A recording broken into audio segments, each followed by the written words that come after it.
Every year, hundreds of thousands of people set a goal for losing weight and getting healthy. They watch videos online on how to do it, or read books, or have an idea of what diet to follow, what exercises to do. They get their groceries in, they start their new diet, they get their gym membership, they start all pumped out and motivated, but sooner or later, they all fail. Or at least most of them fail. Why?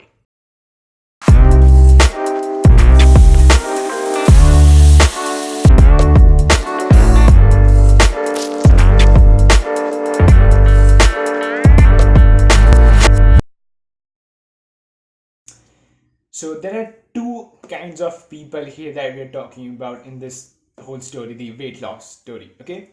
So on one hand, we have the people who really want to lose weight, truly want to lose weight, okay? But they don't take any action, like absolutely any action, okay? All they do is they just ask their fitness expert friend tips to lose weight, okay? That is it. They stop there. And on the other hand, we have people who truly want to lose weight and they take action, okay? They consume a lot of information on YouTube, on blogs, on whatnot, like they read books and things like that, weight. And some of these people have lost a lot of weight, like 20 plus kgs, 30 plus kgs, like a lot of weight. They put a lot of effort into it. They like really put their bones, blood and soul into it, but most of the times they just happen to regain it, all of it back again. And both of these people have the same reason for failure, and that reason is they simply don't understand what the problem is. We'll get back to this thing in a second. Meanwhile, I want you to take a look at this. Now, consider if I wanted to get good at football and I had only one metric to judge my progress: how many goals I'm hitting in a month or in 3 months.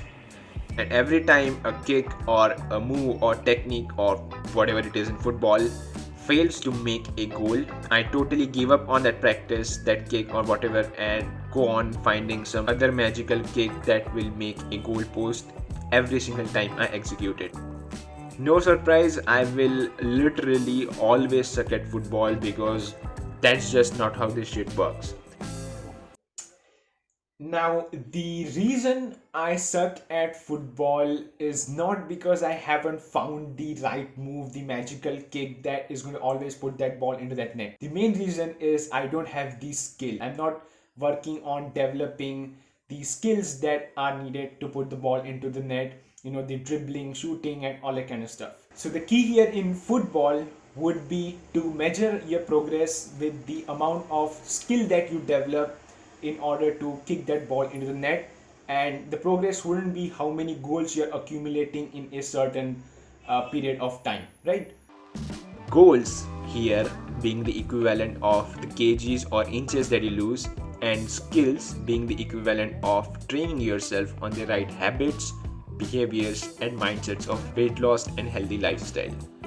Just like a football cannot in hell expect to kick the ball in the net without first practicing and developing the skills of dribbling, shooting, and etc., you cannot in hell lose weight without developing the habits, behaviors, mindsets you need for a healthy life.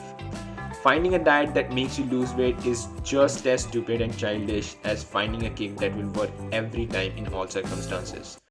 So this is what those two guys that we started out this video with don't really understand. They don't understand that it's the skill set that matters, not the diet that they are doing or the kgs that they are losing in a certain period of time. What matters is your skill set, how you're training yourself, how you're educating yourself.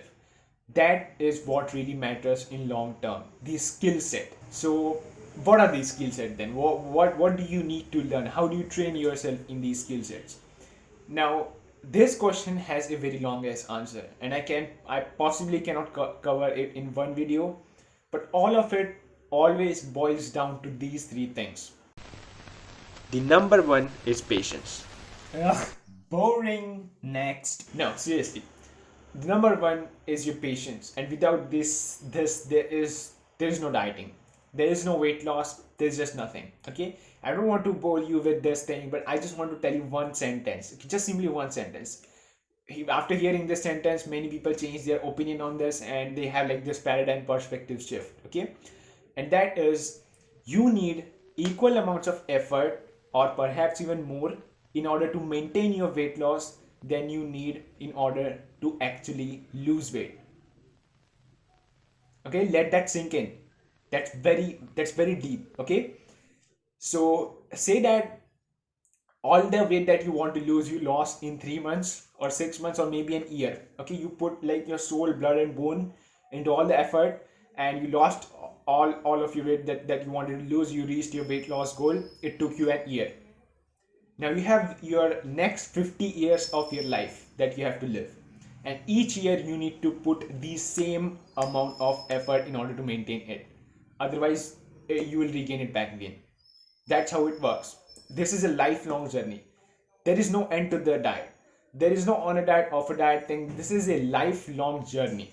And many people might be surprised and thinking that, like, what do you expect me to do, or be on a diet or diet like for all my life? Am I not going to be able to eat anything that I love? And this is the biggest misconception of this whole dieting world. Okay, this is why it's very important that whatever diet you're doing, it has to be sustainable, it has to be lifelong, it has to be long term. It cannot be a short starvation experiment. Okay, it cannot be a short phase of torture and or something like that. It has to be long term, it has to be lifelong. And speaking of the misconception, we'll move on to the second point. Second, the technical knowledge. Most people don't just understand the basics of fat loss. This results in jumping on keto, then intermittent fasting, then honey lime water, fasted workouts, and funniest of all, buttered coffee, aka bulletproof coffee. Well, it actually tastes very good. There are many things here, and it would take me an entire day to explain everything.